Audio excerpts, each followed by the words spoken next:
문득 당신에게 이 편지를 쓰고 싶어졌습니다. 이상한 일이 있습니다.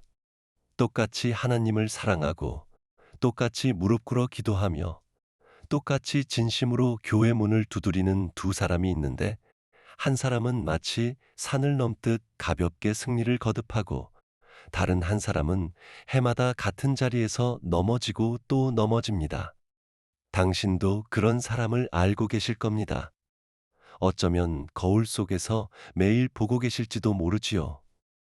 기도도 하고 예배도 빠지지 않고 마음을 다해 하나님을 붙드는데도 여전히 불안이 목을 조르고 아무도 모르는 습관에 발목이 잡히고 우울이 가슴을 짓누르고 두려움이 손발을 얼어붙게 만드는 그리스도인 말입니다. 대체 무엇이 빠진 걸까요?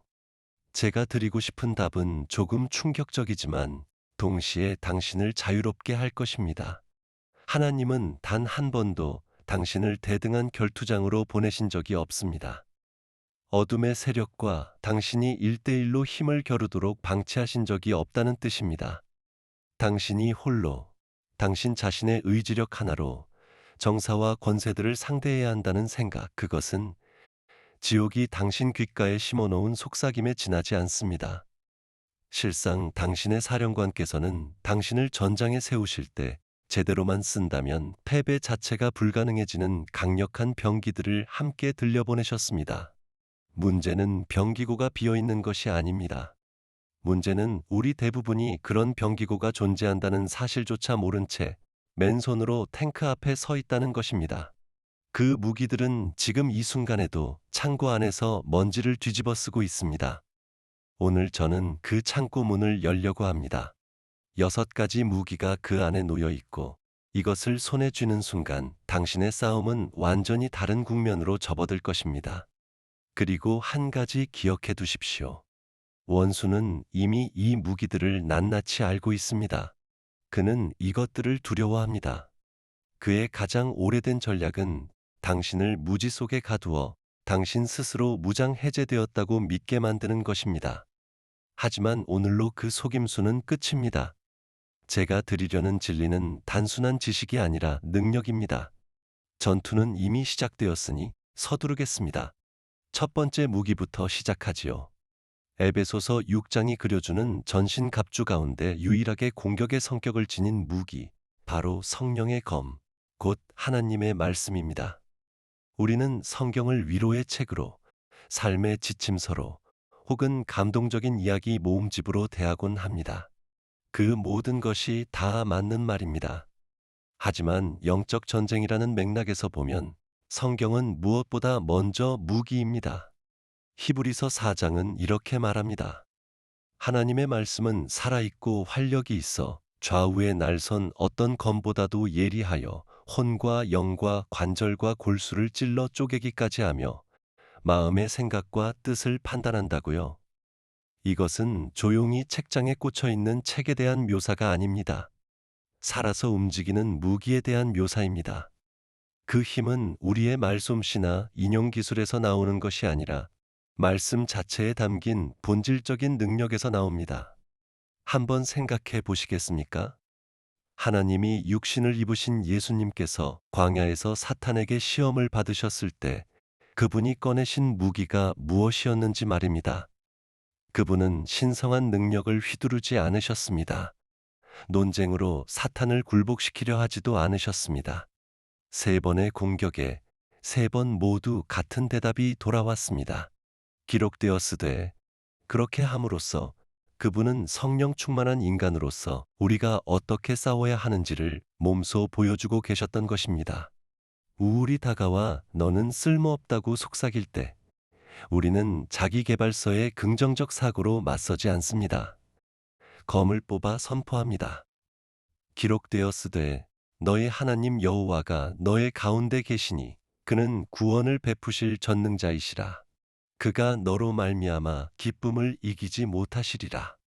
선포된 하나님의 말씀 앞에서 원수는 저항할 힘이 없습니다. 그러나 검을 들고 있다고 다 되는 것이 아닙니다. 어디를 찔러야 하는지 알아야 합니다.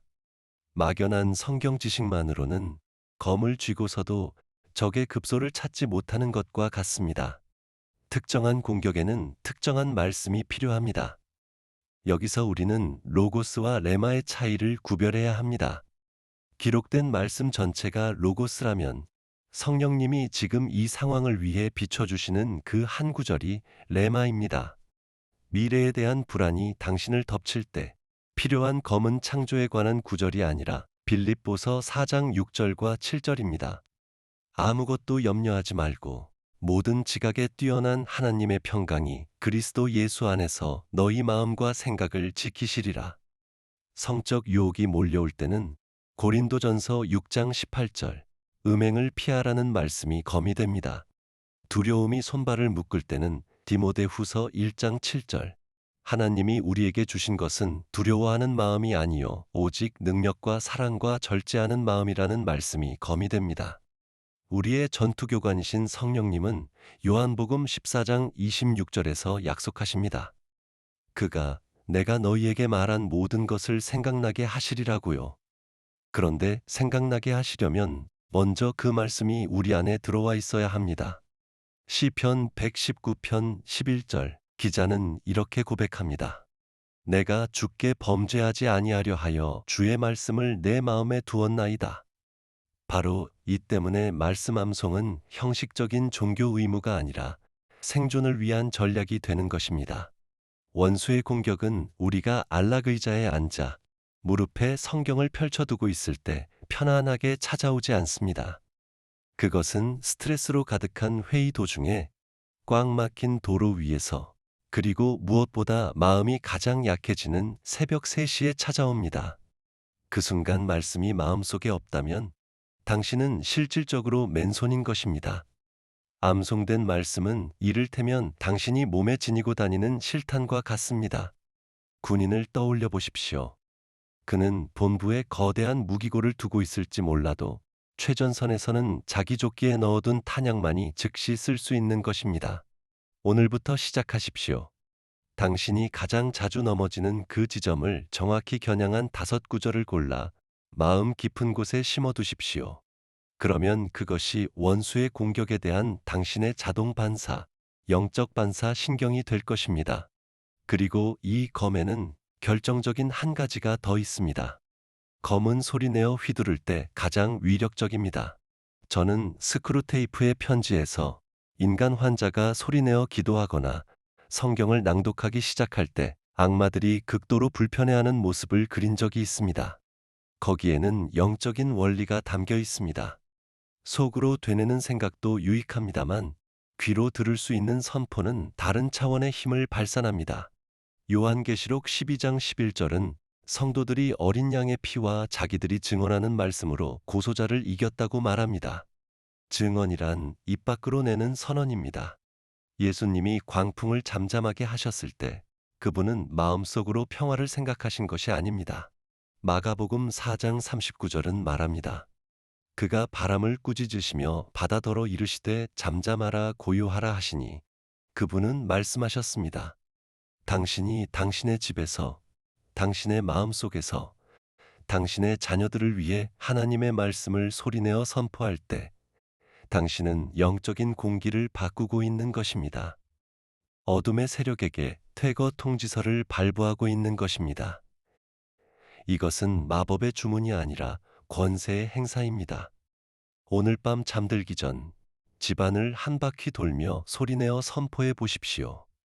기록되었으되 내 안에 계신 이가 세상에 있는 자보다 크심이라. 검을 사용하십시오. 두 번째 무기는 주로 방어를 위한 것이지만 그렇다고 덜 중요한 것은 아닙니다. 바로 믿음의 방패입니다.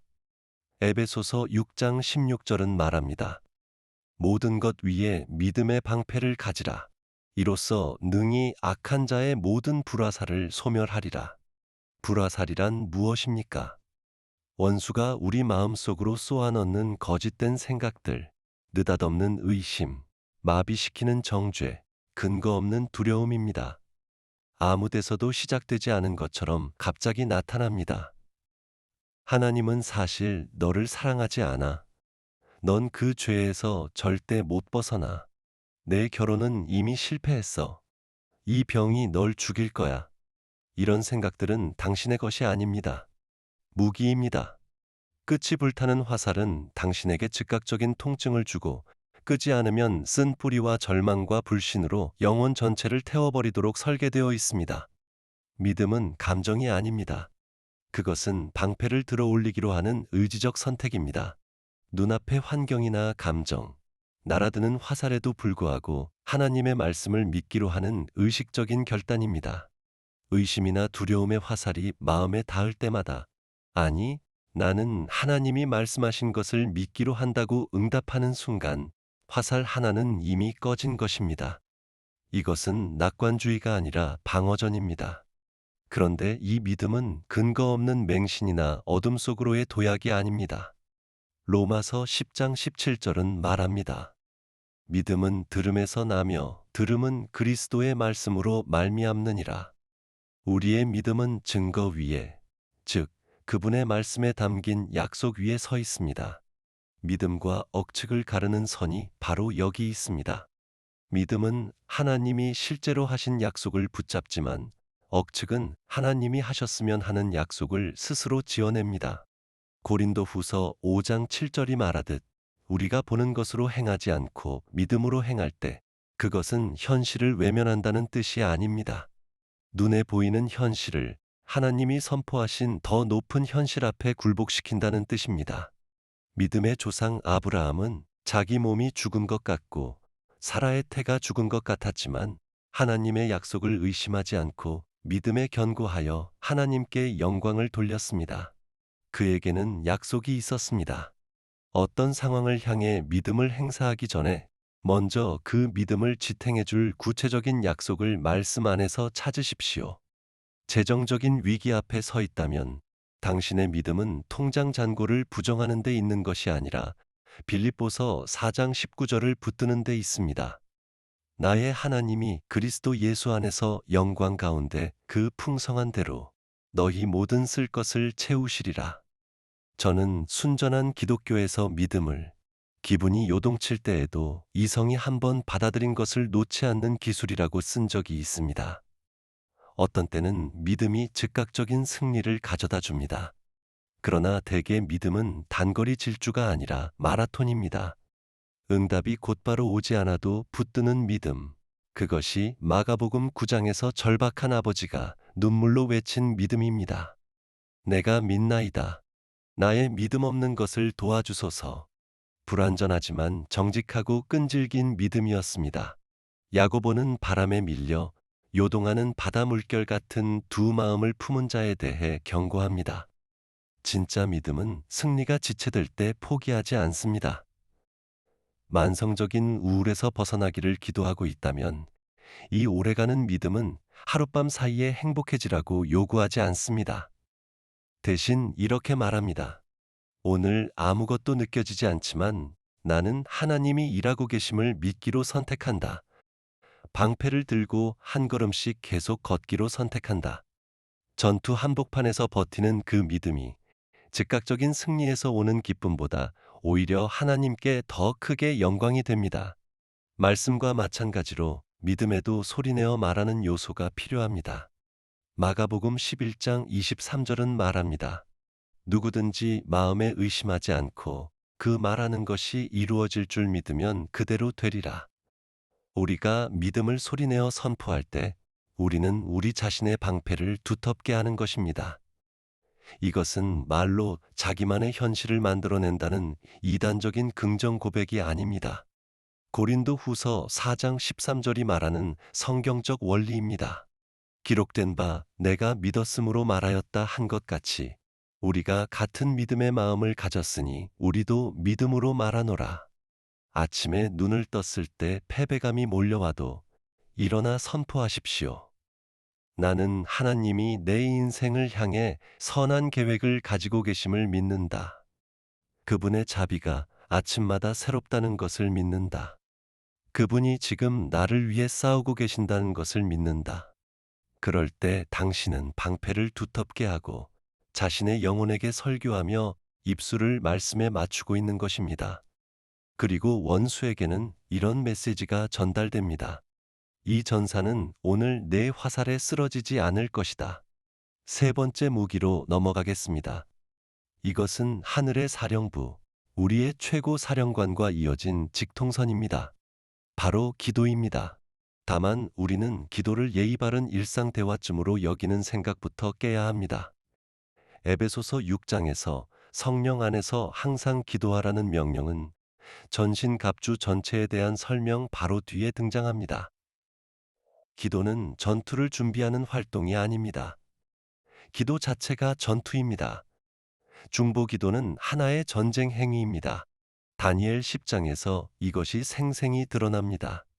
다니엘은 3주 동안 금식하며 기도했습니다. 마침내 나타난 천사는 다니엘의 첫 기도가 하늘에 상달된 그날부터 응답의 사자가 파송되었지만 바사국의 군주라 불리는 고위 악한 영이 3주 동안 그 길을 막았다고 전합니다. 땅에서 이어진 다니엘의 끈질긴 기도가 보이지 않는 하늘의 전투를 뒷받침하고 있었던 것입니다. 우리가 기도할 때 우리는 단지 우주를 향해 소원을 붙이는 것이 아닙니다. 천사의 능력을 풀어놓고 악한 세력의 작전을 마비시키고 있는 것입니다. 예수님은 베드로에게 이렇게 말씀하셨습니다.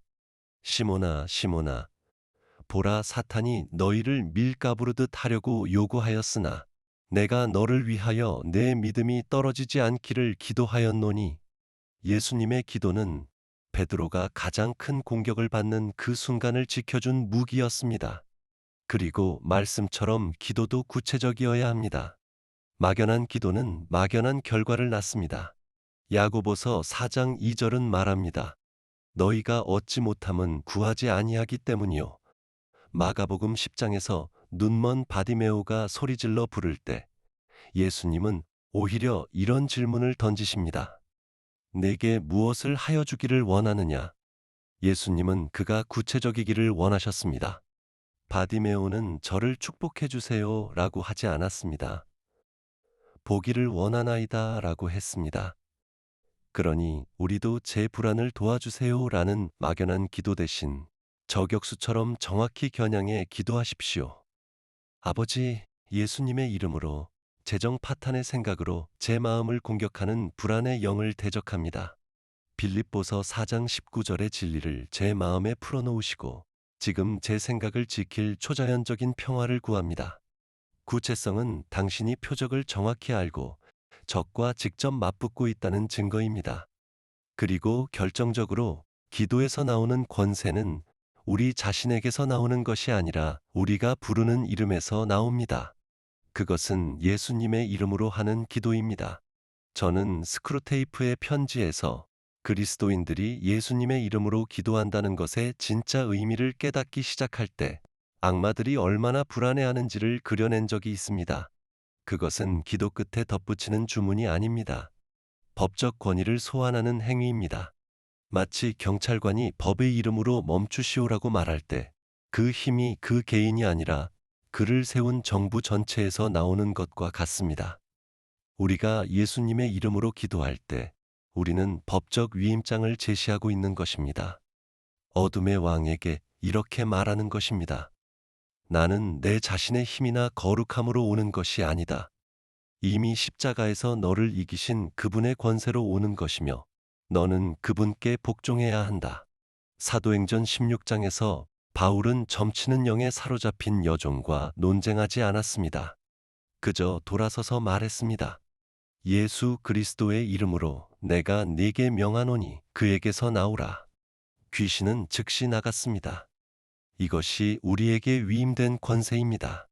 마지막으로 효과적인 기도는 끈질긴 기도입니다. 예수님은 누가복음 18장에서 불의한 재판관과 과부의 비유를 명확한 목적을 가지고 말씀하셨습니다. 항상 기도하고 낙심하지 말아야 할 것이라는 목적입니다. 기도의 끈기는 믿음이 부족하다는 증거가 아닙니다. 오히려 전투적인 믿음의 가장 높은 표현입니다. 적의 요새가 항복할 때까지 포위를 풀지 않는 군인과 같습니다.